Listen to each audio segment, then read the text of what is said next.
Welcome to the story. The dog interrupts the funeral by starting to bark at the casket. When a man questions the reason, the priest becomes nervous. And then the man discovers a shocking secret.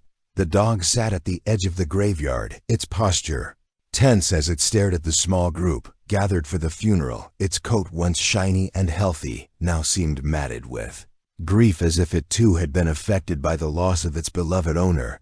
The air was thick with the scent of earth and flowers, the kind that only a funeral could bring. Yet amidst the somber atmosphere, something about the dog's stillness felt off, unnatural. Even the Moors, cloaked in black, stood in small groups, whispering among themselves. They had come to pay their respects to Charlotte, a kind-hearted woman who had touched many lives.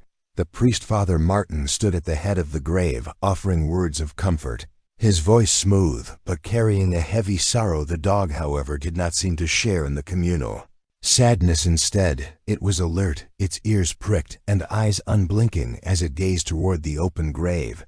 It had not made a sound since the service began, but its unsettling silence was more noticeable than any bark or whimper. Leah, one of Charlotte's closest friends, noticed the dog first. Her heart ached as she looked at it, recalling how it had been her companion in the past, always by her side, as loyal as they come. She had known Bruno for years. What's wrong with Bruno? She whispered to herself.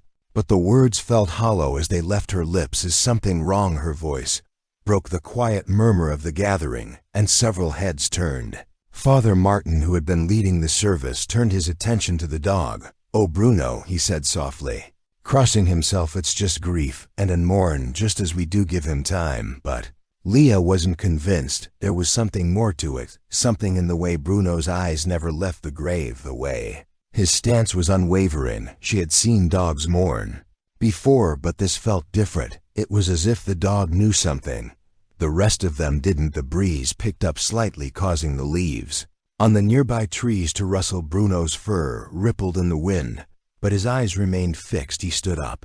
Now the muscles in his back taut, and took a few cautious steps forward. His growl was soft at first, almost imperceptible against the backdrop of Father Martin's prayer. Leah instinctively took a step toward the dog, concern etched across her face. "Bruno," she called gently, as if trying to calm him. "What is it, boy?" But Bruno didn't respond to her. Instead, his growl deep and vibrating through his chest. The Moors shifted uneasily, exchanging glances. The atmosphere was beginning to feel uncomfortable, the air charged with something unspoken. "Father," Leah said, her voice tight with worry, "what's going on with him?" Father Martin seemed momentarily unsettled. He glanced at Bruno and then back to the casket, his brow furrowing. It's just grief," he repeated, but his words lacked conviction. "The dog is grieving, nothing more." But Bruno wasn't calming down. In fact, his growl now seemed to pierce through the air, louder and more frantic. His paws dug into the earth as he began to move around the grave faster. His eyes locked on the casket, as if he were guarding it from something unseen. His low growls echoed against the silent gravestones, causing a ripple of unease through the Moors. "I'm not so sure, Father," said Isaac, another of Charlotte's close friends who had been standing near Leah. He stepped forward, eyes narrowing at the dog. "There's something wrong here, Father." Martin shifted uncomfortably. "Nonsense. It's just a dog in distress." But Bruno wasn't just distressed. He was agitated, erratic. His behavior was becoming more erratic, his growls almost warning. There was an intensity to it that made Isaac's stomach tighten. "Maybe we should check the casket," Isaac said suddenly, his voice calm, but there was an urgency in his eyes. "What?" Father Martin's voice cracked. "Why would we, Father?" Isaac interrupted. "I think we need to look. The dog isn't just grieving. There's something more. Something isn't right." The air was thick, now charged with tension. The mourners, who had been whispering among themselves, began to murmur louder. Sarah could feel the weight of their gazes upon her, waiting for her to speak up. She had been Charlotte's best friend, but she didn't feel as though she had control of the situation anymore, not with the dog acting like this. "Fine, Father." Martin snapped, his tone sharp with impatience. "Let's put an end to this nonsense." The priest's face wrinkled as he walked over to the grave and motioned to the workers to open the casket. The others gathered around, watching. An uneasy silence. Bruno's growls continued, but they seemed to grow softer. As the lid of the casket was raised, a murmur rippled through The crowd as the casket was opened, it wasn't Charlotte lying inside the body in the casket, was a man. In his late 40s, his hair dark, his features unfamiliar. His face was deathly pale, his eyes wide open, staring up at the sky with an empty, haunting gaze. The crowd gasped collectively. Father Martin's face drained of color. What is this?" he whispered. "That's not Charlotte." Isaac said, his voice tight. "Who is this?" There was a moment of stunned silence. The Murs shifted nervously, some stepping back from the open casket. Leah felt a chill run down her spine. She could feel the eyes of everyone on her. As if expecting an answer, Father Martin, Leah asked, her voice trembling. "What is this?" Father Martin stepped back, his hand trembling as he ran it through his hair. I don't know," he stammered. "I don't know who this is. Why didn't you say anything?" I demanded, his eyes now filled with anger and disbelief. "Why didn't you tell us?" Father Martin looked as though he might collapse under the pressure. "I didn't mean for this to happen," he said weakly. "I couldn't." "You couldn't what?" Leah cut in, her voice rising in anger. "Tell us the truth, that you had replaced Charlotte's body with someone else's." The mourner stood, frozen, stunned by the revelation.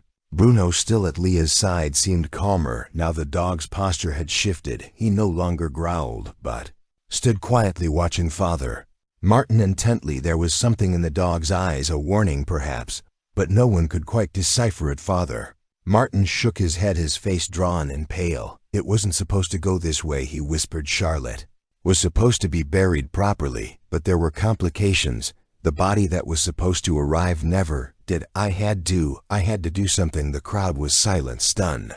Bruno's eyes narrowed as he stared at Father Martin. Leah's heart pounded in her chest. The lies, the cover-up. What had Father Martin been hiding? "Who are you really?" Father Isaac demanded, stepping forward. "And why are we just now finding out that you've been hiding the truth?" Bruno let out one final low growl, his eyes piercing Father Martin's soul. Father Martin stepped back, visibly shaken.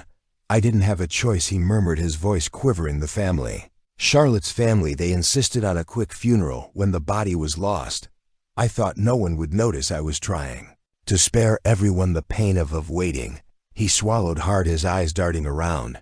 "But I didn't know what else to do." A chilling silence followed his confession. The wind howled through the graveyard, shaking the gravestones as if nature itself was responding to the tension in the air. Leah looked from Father Martin to the unfamiliar body in the casket. "You replaced her," she whispered. "But why this man? Who is he?" Father Martin lowered his head. "I don't know," he said. I didn't think I could risk losing her forever. The family was insistent. They needed closure, and I thought if I could just get through the service." "No," Leah interrupted, stepping toward him. "This is a crime, Father. You've lied to everyone. You've buried an unknown body in place of our friend." Father Martin's voice shook. "It wasn't supposed to be this way. I was trying to protect them, protect you all. But now everything is falling apart." The crowd began to murmur louder, their voices tinged with disbelief, anger and confusion. Some of them stepped back, unsure of what to do. Bruno, who had been silently watching the exchange, suddenly stepped forward, his eyes locked onto the casket with an intensity that stopped everyone in their tracks without a sound. He lifted his head to the sky and let out a long, mournful howl that echoed through the cemetery. It was a sound that made the hairs on the back of Leah's neck stand on end. The mourners fell into a hush as they turned toward Bruno, who now stood in the middle of the graveyard, his eyes glinting with something ancient, something beyond grief. And for a brief moment, as the howl reverberated through the air, it felt as if time itself had stopped. The dog wasn't just mourning anymore, it was warning them. The graveyard seemed colder now, as if the earth itself had drawn away from the twisted secrets buried within its soil. Father Martin's face paled further as the reality of what had happened, what was happening, settled in. "I've made a terrible mistake," Father Martin whispered, his voice breaking, and Bruno, still standing tall, let out one final low growl as the last of the Murs trickled away from the graveyard.